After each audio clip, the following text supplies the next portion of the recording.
My name is Dr. Bob Hieronimus, and I'm a lowly Ph.D., and my executive producer is Laura Courtney. Our engineer is Noah Dankner. Here with us tonight is the author of The League of Outsider Baseball, an illustrated history of baseball's forgotten heroes published by Simon & Schuster's Touchstone Books. Now here's my shortest review. My longest review is a little bit too long to read. I said, a classic and unique summer adventure whose main reason for existence is fun. This is baseball storytelling at its finest, with unheard tales about the Negro Leagues, semi-pro town teams, foreign and low minors. The author, artist, historian's one-of-a-kind original poses portray the obscure and legendary, and his master of color, line, and technique, but best of all, his sense of humor spoke the language of the love of the game, a feast for the eyes, the mind, and the heart. That's called balance. Now, this is a book that feels, looks, and smells like a day at the park of outsider baseball, a true labor of love dedicated to his mentor and dad. If I could have given it 6 stars, I woulda. Now, you might think that because I've admired Gary J. Cieradkowski for decades that I have over-exaggerated on the plus side. But did you know that of the first 5 reviews that I've seen posted on Amazon.com, all were 5-star reviews? So, well, and in this field of study, that's nearly unheard of. Welcome back to 21st Century Radio, Brother Gary. Thanks for having me back, Dr. Bob. That was a heck of an introduction. Well, we had to lay the foundation of the history here, because you're an historian. You know that's important. Need I say congratulations on this magnum opus? Need I say that? It's nice to hear. Okay. I bet you it is. I understand it's really selling well, and it's just magnificent. But I'm going to stop using all of these superlatives all the time, because let's get to the point here. What made you write this historic and artistic document? Well, it goes back to when I was a kid, and I grew up in northern New Jersey, and I was a New York Mets fan. And this was back during the late 1970s, early 80s, and the Mets just had terrible teams year after year after year. And, I learned the game of baseball from my father, who had learned it from his father. And so I would talk about baseball when I was a kid with my dad, and you can only talk about the Mets for so long before you start getting angry about how bad the team was. So my dad and his father, my grandfather, would start telling me about baseball history, about the players that they saw when they were growing up. Now, my grandfather was a Brooklyn Dodger fan going all the way back to the 1920s. So he would tell me about Dazzy Vance and Joe Medwick, and Pete Reiser and all these players. My dad grew up in the 50s, so he would tell me about Warren Spahn and Hank Aaron, Willie Mays, and all those other great players. So I really learned a love of baseball history from my father and my grandfather, and that's where this book originally comes from. Well, I left New Jersey and I went to college in Baltimore, which is where I met you years ago, and then I moved all around the country and never moved back to New Jersey. But my father and I stayed close, very, very close, and we would speak on the phone 3 to 5 times a week.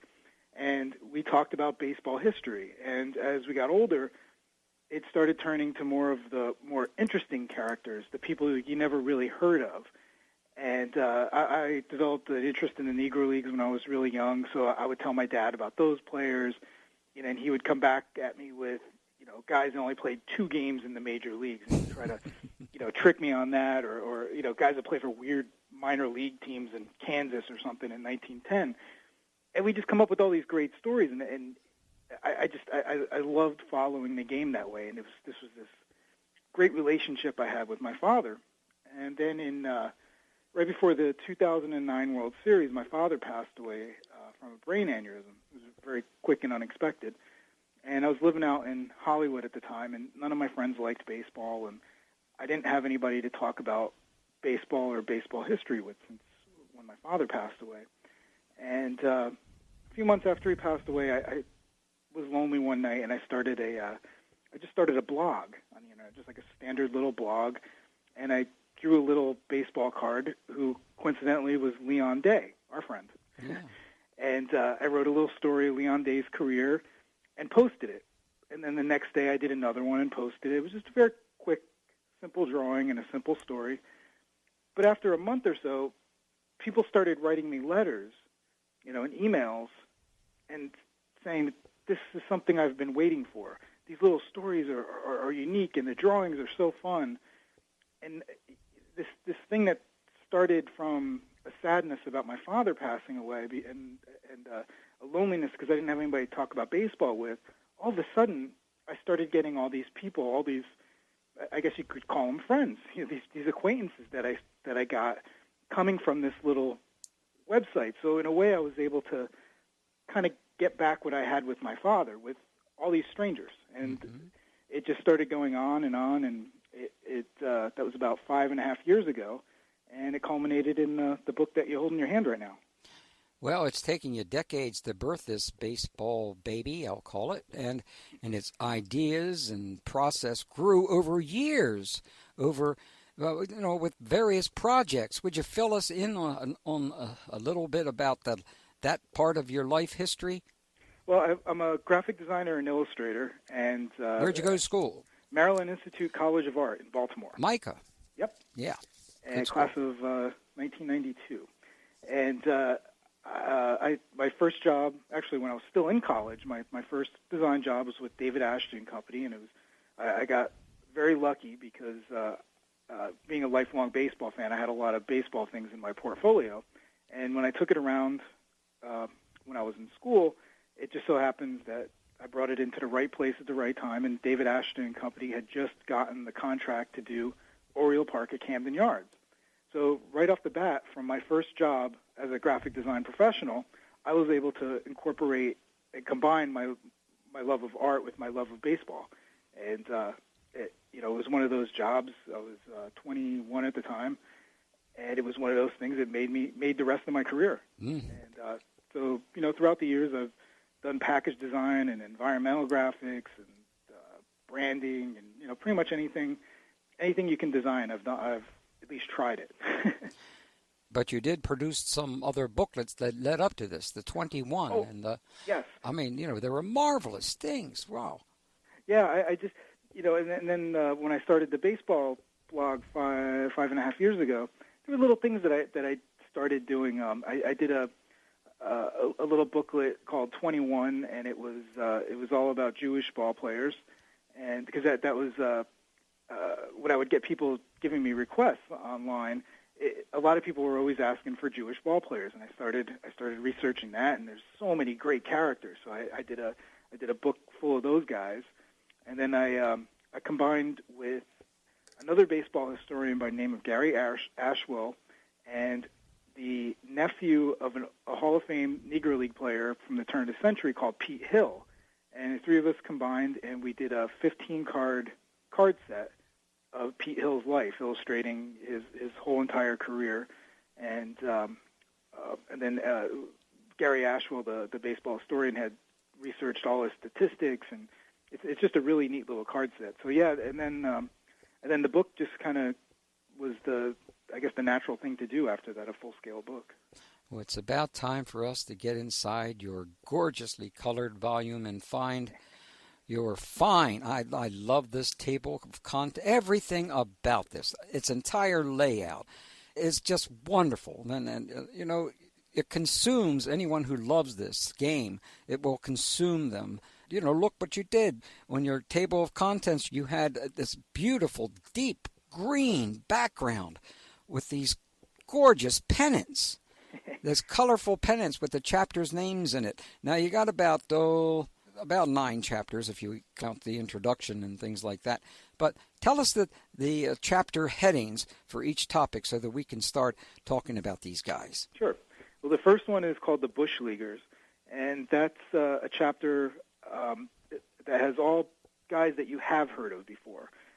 While most of the book has a lot of characters you never heard of before, the first chapter I started off with guys like Sandy Koufax, Babe Ruth, Lou Gehrig, Roberto Clemente, but I tell a story from before they went to the major leagues. What did those guys do when they were in the minor leagues, or even before that? What was how did they get started out on their career?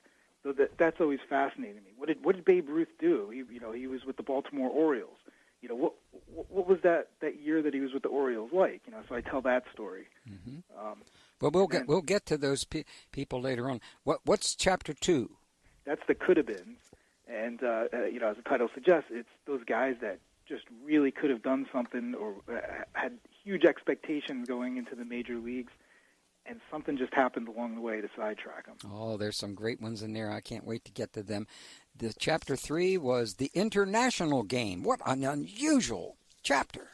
Yeah, I really enjoyed doing that one because, whereas there's a lot of American players you never heard of, there's even more foreign players you never heard of, with even more wonderful stories. Yeah, we're going to touch on them. Chapter 4 is bad guys. Boy, we had some real bad guys. Oh, you got to have those guys in there.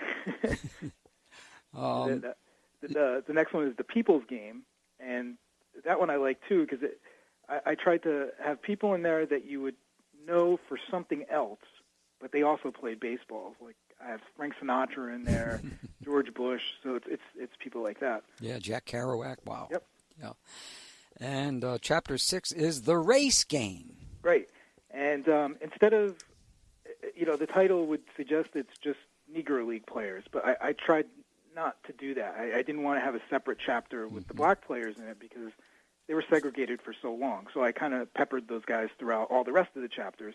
There's a few in that chapter race game, but I also talk about how Asian players were discriminated against. Yeah.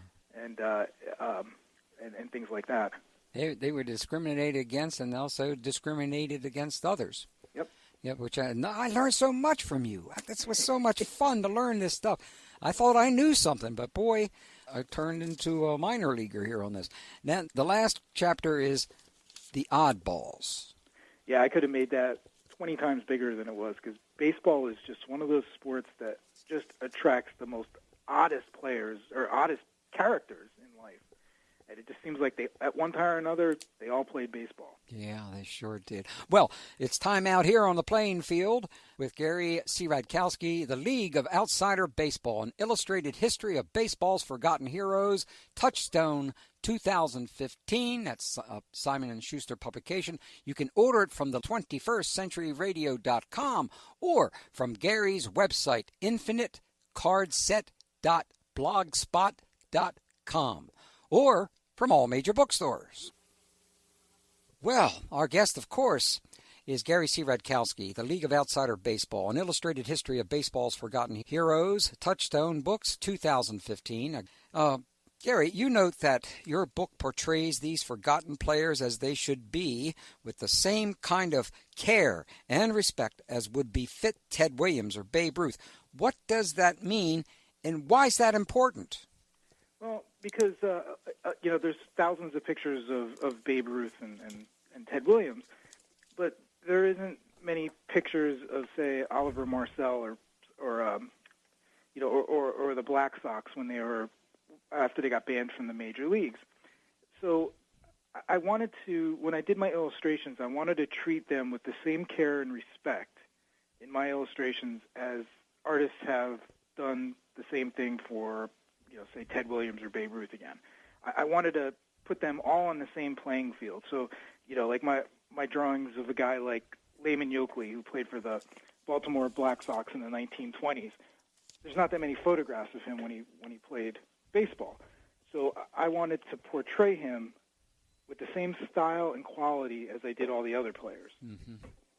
Well, really, that's just terrific because, just as you said, I've seen the same Satchel Paige pose for 5,500 Satchel Paige baseball cards.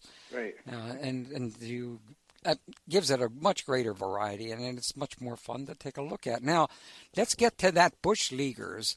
Willie Mays, why was his team angry? Well, Willie Mays played in the Negro Leagues for two seasons when he was, I think, 17 and 18 years old. And in 1950, the spring of 1950, the old New York Giants signed him to integrate the National League. So the New York Giants had a big farm system back then. And they didn't want to bring him right up to AAA at the time. They had a club in Jersey City. They didn't want to bring him up to Jersey City because they felt he was still too young. They wanted to see what he can do first before they moved him higher. So they went down their list of teams that they owned, and there was a AA team in Sioux City, and that was out of the question because there was just a huge race riot there against American Indians. And so then they started going down the list, and all the rest of their teams were in the Deep South in leagues that weren't integrated yet. And they didn't want to send Willie Mays there because he was still pretty young, and they weren't sure how he would react to being the first black guy in an unintegrated league. So the only option the New York Giants had was to move him to Trenton, New Jersey, which had a low bottom-of-the-barrel minor league team. It was as low as you can get in the minor leagues then. It's called the Trenton Giants. So Willie Mays goes and joins the Trenton Giants on the road. They're playing in Hagerstown, Maryland.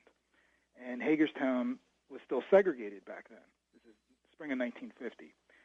So Willie Mays goes to the ballpark, and the game was just finishing up. So the team comes into the locker room, and he gets introduced to all his white teammates. And they get on the bus, and before they get to the team hotel, somebody takes him aside and says, Willie, Hagerstown is segregated. You need to stay in a segregated hotel tonight. So, Willie Mays already has 2 years of Negro League baseball under his belt. He stayed in segregated hotels. It's not that big of a deal, except when he always stayed with his teammates. Now this time he's being separated from his team. He just joins his team, and all of a sudden he's getting separated from him. So the bus drops him off in the colored part of town, and he gets a hotel room on the second floor. Meanwhile, the rest of the Trenton Giants, they're at their hotel, all the white players, and they're angry.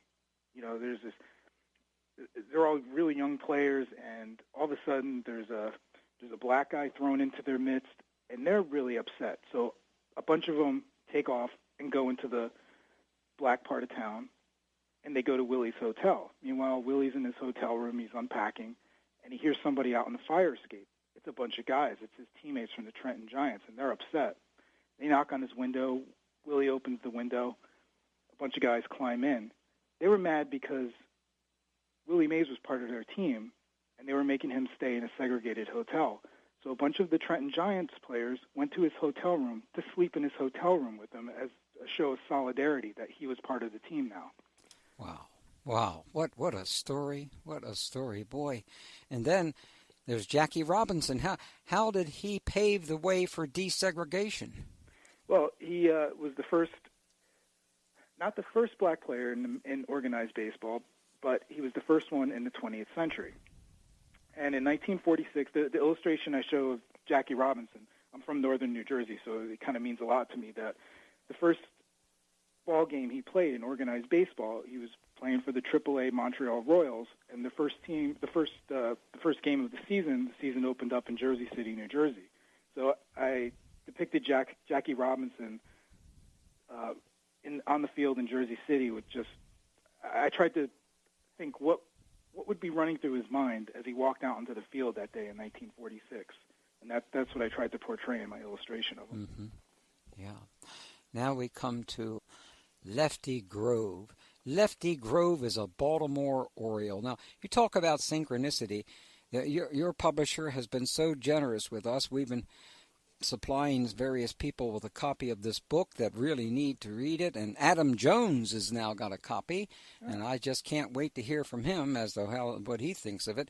And even one of the vice presidents of Baltimore Orioles, Lou Casouris, his father, knew Lefty Grove and saw him play on 29th and Greenmount Avenue. That's where I lived for about the first 8 years of my life, where Babe Ruth played, and now I find out that Lefty Grove pitched in there. I mean, this is just really exciting. Tell us about Lefty Grove, because I never thought this guy, well, I thought he was great, but I didn't think he would be sold for that kind of money. Yeah, see, I when I moved to Baltimore, I knew that the Orioles, the modern Orioles, had moved there in 1954, and I knew that there was a bunch of Negro League teams that had played there. But I didn't realize how good the old Baltimore Orioles were. Now, the Baltimore Orioles used to be a AAA team, and it was an independent team back then, meaning the owner of the team, Jack Dunn, owned it himself, and he wasn't beholden to another big league club. He didn't have to send his players away. So it's a sort of unique experience. So starting in 1919 up until 1925, the Baltimore Orioles won the International League pennant every year. I think it's the longest winning streak for an organized baseball team. It's just unbelievable what a powerhouse this team was. And pretty much every guy that played on the roster during those years wound up making the major leagues at one time or another. So the Baltimore Orioles during that time in the early 1920s was essentially a Major League Baseball team. Now, Lefty Grove came from a mining town in Maryland, and he started playing for a real low-level minor league team.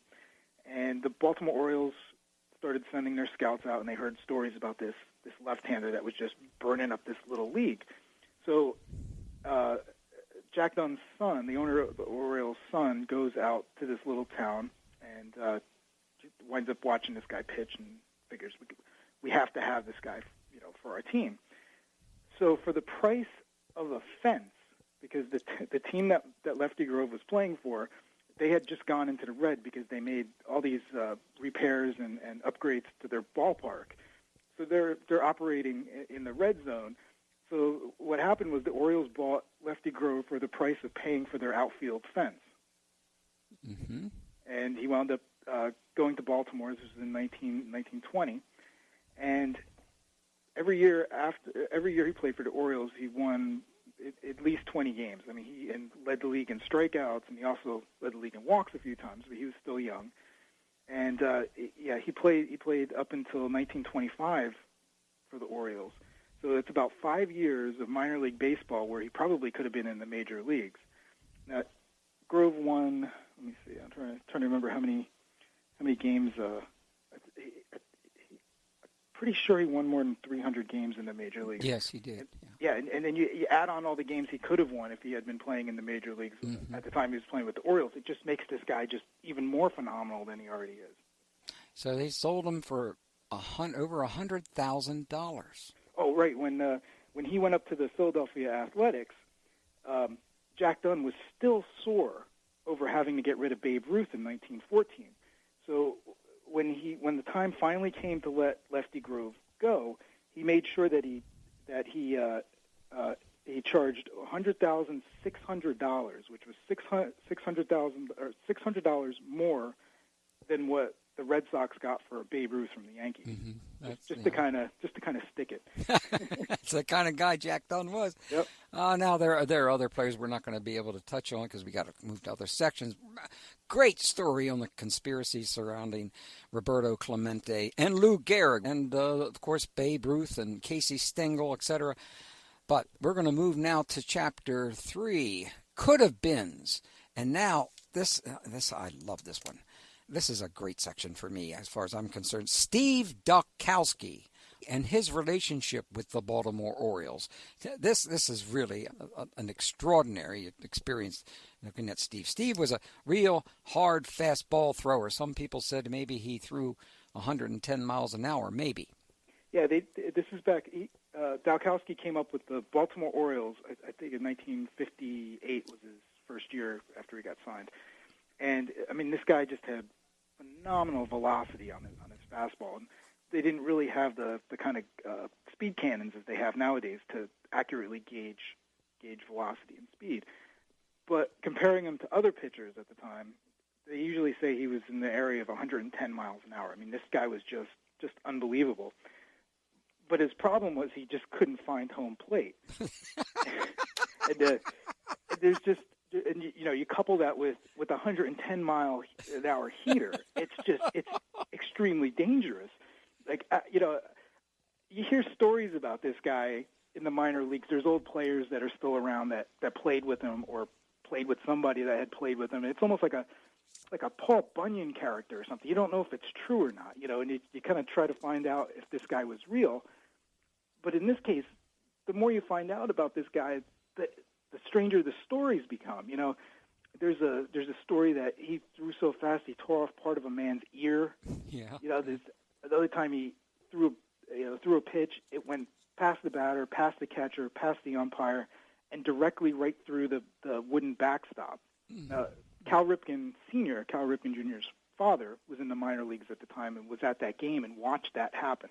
You know, so it's like all these stories are actually real, and you're writing this stuff down or you're reading it, and you're just that can't be true. You know, there's another story where how Dotkowski drilled this guy in the back. You know, that wasn't anything out of the ordinary. He was always hitting players. You know, he just couldn't find home plate. Except the guy that he hit in this case was standing in line inside the stadium waiting for a hot dog.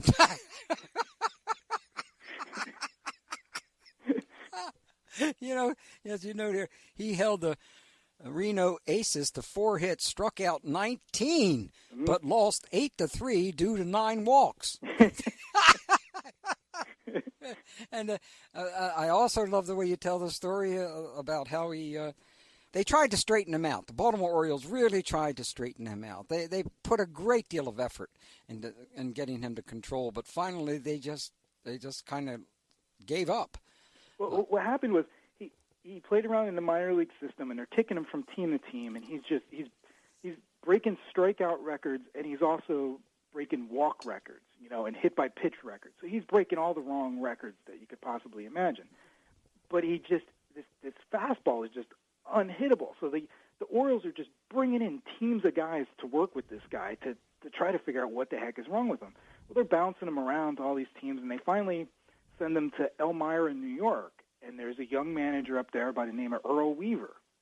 And he starts working with Dotkowski. He comes up with all these, makes him throw through a tire, you know, do all these things. And he figures out that Dotkowski, he just can't comprehend throwing a curveball, a screwball, all these. It would confuse him. So Weaver decided to just have him throw, just get it over the plate, just throw fastballs. That's all you got to do. Yeah. So with his mind all clear, he starts winning games. And this is in the end of the 62 season, and he starts to put it all together. So the Orioles are just ecstatic. They go into spring training in 63, and if you read the newspaper articles from the spring of 63, that's all the beat writers can talk about. It's this guy Dotkowski. He's just striking everybody out. He makes the Orioles starting opening day roster with no problem at all, and they fit him out for a couple of sets of uniforms. Topps baseball cards comes down to spring training. They take pictures of him to put him on a rookie card. But by the time the packs of baseball cards hit the shelf, Dotkowski's gone. He never made an appearance in the major leagues because in the final exhibition game before the opening day game in Baltimore, he threw out his arm. Something popped inside of it, and that was it. Yeah, never made an appearance in the major leagues. What a story. What a story.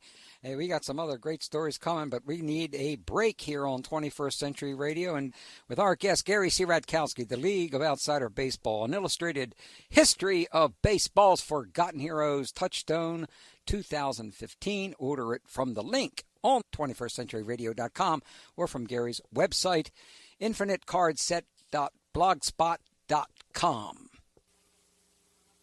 Well, okay, our guest, of course, is Gary Cieradkowski. We're talking about the League of Outsider Baseball, an illustrated history of baseball's forgotten heroes. You can also order it at any bookstore, any major bookstore, and it is doing great. I am so happy for you. You know, this is extraordinary. To me, it's just so extraordinary. Because I don't know if you remember it, but when we first got together, there were so many other people that were trying to help us with the Negro baseball leagues, but they all did exactly what I asked them not to do, which was stop pestering them for autographs, and give them something. Don't try to take something from it. You were one of the very few that paid any attention to that. Do you know that? Well, when you introduced me to a lot of those guys, it wasn't at a card show or anything like that. It was at their own private reunions that these guys would have. It wasn't anything that was put together by a promoter or anything like that. And even if I wanted to, I would have felt bad, asking those guys for something because they were just having a great time. And, and to me, more important than an autograph or having them give me a piece of their career or something, I got to sit down and talk to these guys, and listen to their stories and ask them questions. I mean, that's better than any type of little souvenir I could have asked for or taken from them. So I guess I did get something out of it. It just wasn't something that they necessarily had to do anything to give me. Well, I'll tell you how they felt about it, because I had talked to them about it. You were one of the few people that they would spend that amount of time talking to, because they knew you appreciated what they were trying to talk about, and you paid attention, and those are very important, because so many times, even especially, there were a lot of people that wanted to help when they were in their 40s and 50s, but that's all they were concerned about was, can I have this guy's autograph? And as soon as they get their autograph, then he'd leave, and that would be it. Yeah. It was very sad. So that's one of the reasons why I have such a high degree of regard for you, because you gave them longer life. You know that? You did. You gave them hope.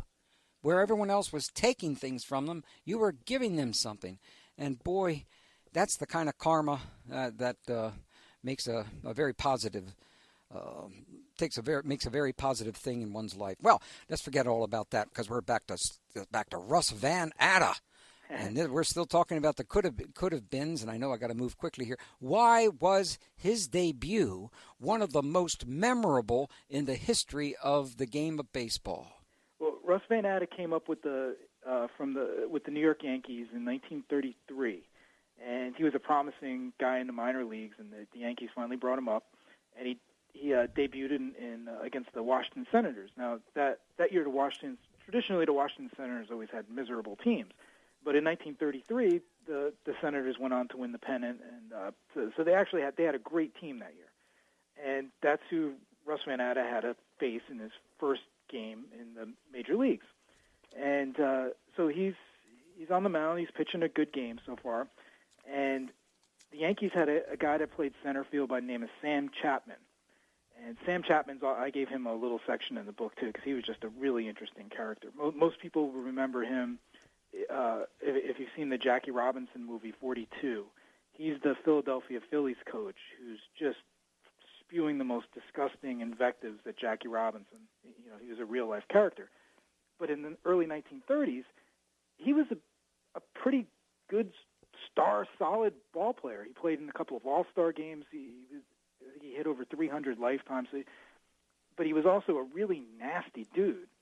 And he's running the bases in this game in Washington, and he winds up spiking one of the Washington players by the name of Buddy Meyer. And Buddy Meyer was half Jewish, and Sam Chapman was, among other things, he was supposedly anti-Semitic, so this was taken as a thing that he had done this on purpose just because Buddy Meyer was Jewish. So a huge fight breaks out. Everybody runs out onto the field, and Russ Van Atta, he's this rookie pitcher. He goes to run out of the dugout too, because all his teammates are running out on the field to fight, and the manager of the Yankees grabs him and makes him sit back down. And he goes back to the dugout, and he looks in there, and there's only two Yankees left sitting there, and one guy is Babe Ruth, and the other one's Lou Gehrig.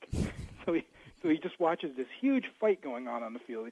They have to call out the police and a riot squad and everything. So they finally get everybody calm down. The fans had overrun the field. They get the fans back into the stands, and Russ Van Atta has to go out there and pitch again. And he does magnificently. And he pitches a shutout, and he goes on to have just a phenomenal rookie season in 1933. The Sporting News votes him as one of the best promising players of 1933. The other guys that got voted all went to the Hall of Fame. So I mean, he's judged in good company now. Yeah. So he goes home to New Jersey in the off season, and with his money from playing for the Yankees, he buys a house for his mom and his family. He had just gotten married, and his mom is living in this house that he bought. And a couple of days before Christmas, fire breaks out, and it burns his house down. And the family gets out okay. Everybody's standing around outside. The fire department's trying to fight this fire. And Russ Van Atta, he's looking at everybody. His mom's there. His wife's there.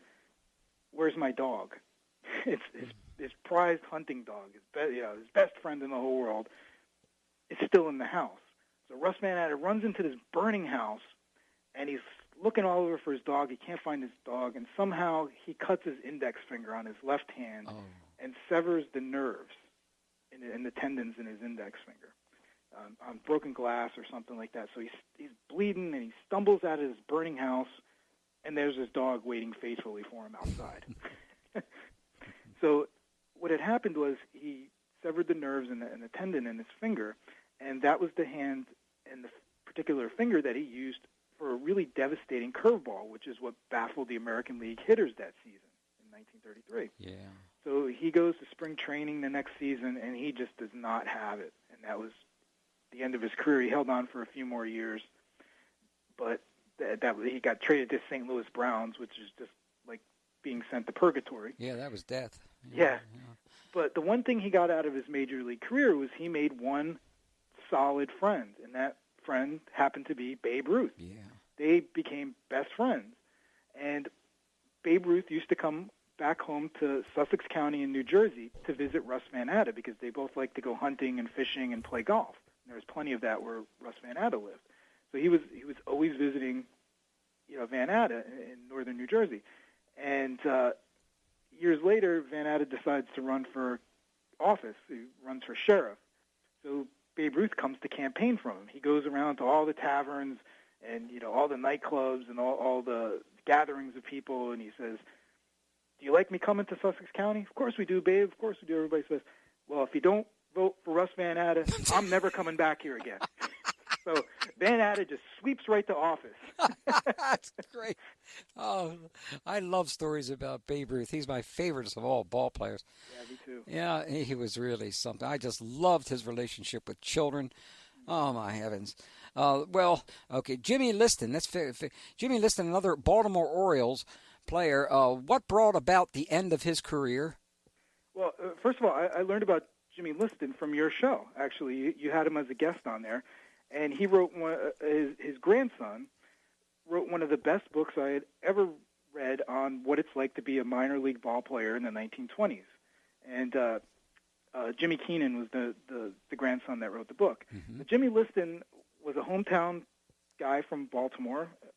In 1921, he just graduated high school, and he was a pretty small guy. He was an infielder, second baseman, but he was fast and he was spirited, he was one of these go-getter kids. Jimmy Liston winds up breaking his arm, and which kept him from getting sent to the low minor league. So he gets called up to the big Baltimore Orioles, which turns out to be a great break for him because it's a pennant winner. A couple of weeks after he's playing regularly, he gets hit by a mud ball, which is thrown by an opposing pitcher, and his arm hurts. He can't figure out what's wrong with it. So he plays for about 3 weeks before he goes to the doctor. It turns out he has a broken arm. He's been playing 3 weeks with a broken arm, and it essentially ended his career. We come to the chapter, the race game, and you've got so many great ones here. Bullet Rogan, John Henry, Lloyd, my God. Babe Ruth called him one of the greatest ball players of all time. Lehman Yockey, Biz Mackey, a catcher that was one of the greatest. I believe he taught Rory Campanella. And Josh Gibson, Oscar Charleston, and I love his KKK experience. And then there is the man that literally changed my life a good deal. His name is Leon Day, who made the Hall of Fame in 1995. You called him the most complete black ball player. Tell us about this guy. Yeah, you introduced me to Leon Day years ago, and I've been forever grateful for that. And when I was putting this book together, he was the first illustration that I did for this book. I knew he needed to be in there. He needed to be a full-page illustration. He was a pitcher for the old Newark Eagles, and from around, I think, 1936 or 37 was his first season in the Negro National League. And he was unique because he would pitch from a stretch. He didn't have a big wind-up or anything. He would just stand there and throw the ball from his shoulder, which was different back then. And now pitchers do that all the time, but back then this was something unique. And he was a small guy too. He was a stocky little guy. So he wasn't a giant over 6 foot guy like Satchel Paige. Leon Day was, I think, 5'10" or something like that. So he wasn't a giant guy. but he just had a great fastball and a great curveball. And from about 1936 or 37 until he went into the Army in 1944, his Negro National League record was 45 wins against 8 losses in elite games, which is just unbelievable. I mean, Satchel Paige didn't even have a record like that. Yeah. And the thing that made Leon Day the most unique ball player was, or the most complete ball player was, when he wasn't pitching. Now, he was the ace of the Newark Eagles staff. Now, when he wasn't pitching, he was playing in the outfield. That's how good he was also among the team's best hitters. That's how good he was. He was a fast base runner. You needed a pinch runner. You sent Leon Day in there because he was gonna steal a base, or he was gonna bring that run in. And he's playing on the Newark Eagles, which you got guys like Biz Mackey, who's a Hall of Fame catcher. Then you had Monty Irvin, who's in the Hall of Fame and a New York Giants player, and Larry Doby, who was the first black player to integrate the American League. He's in the Hall of Fame. So these are his teammates. These are Hall of Fame batters. And Leon Day is also leading the Newark Eagles in hitting, as well as being their best pitcher. So he was just a completely, a complete ball player. And then plus, if you talk to his old teammates, they also say he had the best singing voice in the Negro National League. Yeah, we sang with him on the radio once. With the players of Merry Christmas, I believe it was. He and I really appreciate what you had to say about the kindness of this man, the lack of ego, of his always building up other players. This is what really surprised me. When you had introduced me to him, I knew he played for the Newark Eagles, and I knew his name, but I didn't realize how great he was until I started. I went and I got the microfilm for the old Baltimore Afro-American newspaper. And, then you start learning about this guy. You're like, oh, my God, this guy's like Satchel Paige. And but when you talk to him, you really had to drag stories out of him because he didn't like to talk about himself. And this was a guy that actually really could sit there for hours and talk about himself if he had chosen so. But he didn't. He would just always tell stories about his teammates or the guys that he played against. He was just such a gracious and kind man. Yes. And, he and I had a deal, basically, and that was I was told in advance that he was going to get into the Hall of Fame. And when I went to him to tell him that, he said, Bob, 93 I was supposed to get in. 94 I was supposed to get in. And 95. I'll tell you what, Bob, when they make the announcement, you're going to be the person that's going to have to come to me and tell me whether I made it. And I really felt I felt terrible about it. But fortunately, it all worked out, except he died 5 days later, and that was just terribly unfortunate. I also want to thank you. You did something for me that nobody in my life has ever done. You put my name on a sign in the very back of the card. Would you explain that, please? Yeah, in the background, as a graphic designer, I love the old graphics in a ballpark, the old advertising. So when I do my illustrations, I try to put the old advertising in the background because it's so colorful and interesting. So in the background of the Leon Day illustration, there's a red wall, and if you look closely in the background, there's a big B-O-B for Bob. And then behind that wall, there's an old factory. And on the top of the factory, there's a sign, and it says Hieronimus. Yeah, boy. Thank you. Thank you very much. Well, it was my pleasure. Well, it was really my pleasure. It was just... I'm so proud of you, and I've said that 14,000 times, mainly because you are totally unique. You really are. I want to thank you for joining us. This has been a really exciting time for me. I've been looking forward to this interview ever since I heard we were going to do it. And we'll stay in touch with me, will you, brother? Sure will. Okay.